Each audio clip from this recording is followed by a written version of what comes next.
Hey, welcome to our pink pop-up. I'm excited to share with you some information tonight on exfoliation. I get asked this a lot. It's like, Diane, I have little bumps on my skin, or my skin just feels kind of dry, or just it doesn't feel moist and excited. And so what I will tell you guys, exfoliation is key. Now, whether you do a physical exfoliant like microderm that actually feels like liquid sandpaper, or maybe you do more of a chemical exfoliation, like this has got glycolic acid in it. How do you know what to use and what's the best thing? So we have one of our chief chemists that is going to share some tips with you on how to know what to do for exfoliation. And I'd love for you to just take a minute and listen to this and listen to what Dr. Tiffany Carlisle has to say.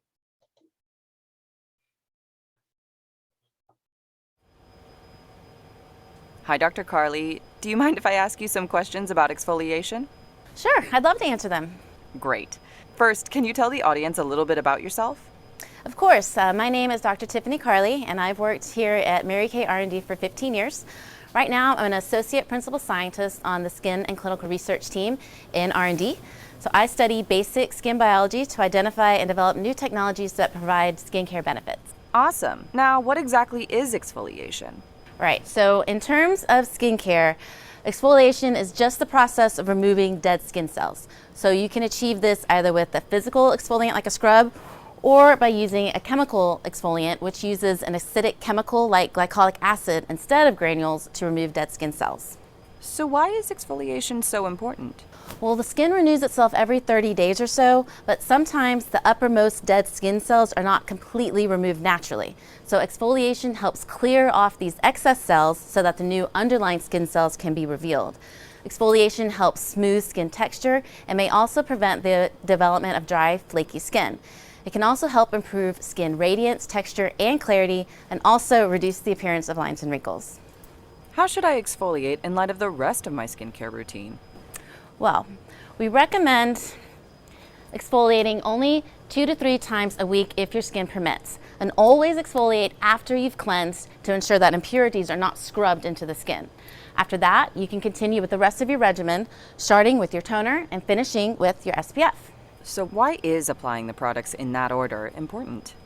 Applying serums after exfoliation can be helpful because your skin might absorb the serums more readily, and applying moisturizers after exfoliating may help soothe the skin. What about people who use retinol? Does that change how they should exfoliate? Yes. So if you are using a retinol product and your skin is still in the retinization period, we don't recommend using exfoliation products as it might increase potential for discomfort. But after the retinization process is complete and your skin is adjusted, you can use exfoliation products on the evenings that you're not using retinol. But if you experience any skin discomfort, scale back on exfoliating based on your skin's tolerance. That's great information. Now, is it possible to exfoliate too much? Absolutely. We recommend only exfoliating 2 to 3 times a week, and always use physical scrubs gently. Rigorous scrubbing could remove too much skin and result in redness and irritation. And if you use chemical peels, only use them as directed, since overexposure could also irritate the skin. In addition, some skin types, generally darker skin tones, may develop dark spots or mottled pigmentation in response to inflammation. This is why you should always stop exfoliating if your skin feels irritated. And this applies even if you're not using retinol. No matter what the rest of your routine looks like, don't exfoliate too often or more intensely than you should. So do I need to exfoliate my body too, or just my face and lips? Well, all healthy skin can benefit from exfoliation. It'll help prevent dry, flaky skin. But don't exfoliate irritated or broken skin. Exfoliation is actually really helpful before applying self-tanner to ensure a uniform skin surface and even application. I don't recommend exfoliating before or after shaving, since both of those procedures can potentially irritate the skin. A better approach would be to shave in the morning and then exfoliate at night. So can I exfoliate if I have acne? Yes. So people with acne can definitely exfoliate their skin, and in fact, it might be really beneficial to help clear their pores. However, it's really crucial to avoid exfoliating any active lesions or pimples. So I have to wear a mask. Can I still exfoliate? Well, if wearing a mask irritates your skin, I don't recommend exfoliating or really using any products that can further irritate your skin immediately prior to wearing one. But in general, it's best to exfoliate at night so that the skin is not exposed to any new irritants while it repairs. Should dark-skinned women still exfoliate if they're concerned about causing hyperpigmentation? Yeah, so Melanin-rich skin tones, like those found in Black, Latina, Indian, or Middle Eastern women, are often more prone to post-inflammatory hyperpigmentation. So this means that when the skin is irritated, it might lead to dark spots or mottled pigmentation. So women with darker skin might find that a mild chemical exfoliant performs better than physical ones, which can irritate the skin if they're applied too rigorously. Do you have any final thoughts on exfoliating? Yeah, well, whether you're new to skincare or have a well thought out regimen, you've probably heard a lot of myths and misconceptions about exfoliation that cause more harm than good. I've answered a lot of common questions about exfoliation today, but your independent beauty consultant can be a great advocate for your skin, whether she's helping you find the best exfoliator for your skin or showing you how to use it. So if you're not already connected to one, visit marykay.com today and find your personal skincare advocate so she can help you safely care for your skin one peel or scrub at a time. Oh my gosh, I love that, because I love how it's truly about you having a skincare advocate. And so I want to thank you for jumping on Pink Pop-Up tonight, because I want you to know that your beauty consultant who invited you or added you to this page, she is your skincare advocate.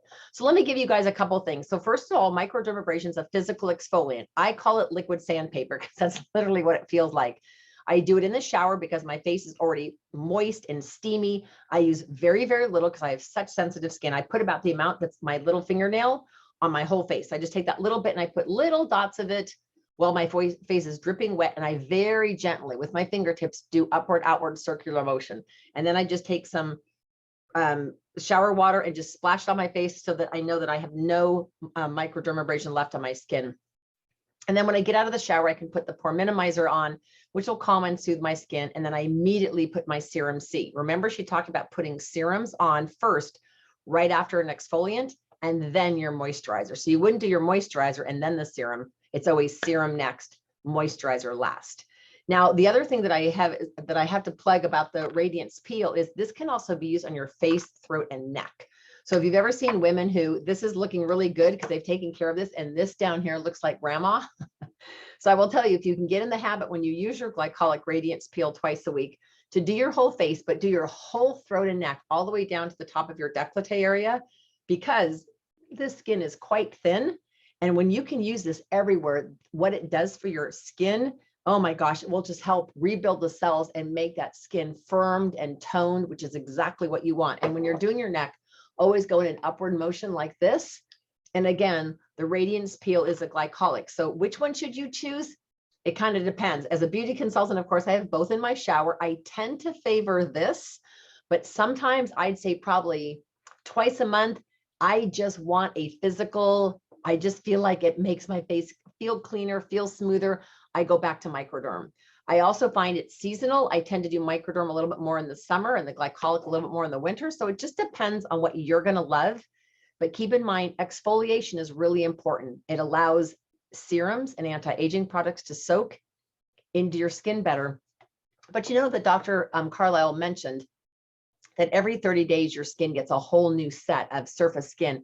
But if your skin on the surface is not being exfoliated, then the old skin just kind of almost stacks up. And that's how you can see, especially in more mature skin, the skin surface can start looking dull and flat and almost like layered. And it's because the dead skin cells are not being sloughed off. So I hope this has helped you. So here's your deal of the day. And your consultant's probably going to kill me, but you have 48 hours and you get 25% off any one exfoliant that you want. Could be the Radiance Pill, could be microderm, could be the microderm set. It could be the botanical scrub. You get 25% off any one exfoliant that you would love to have in your bathroom to pamper your skin. So reach out to your consultant. I hope you've had fun tonight. Thanks for joining us for Pink Pop-Up.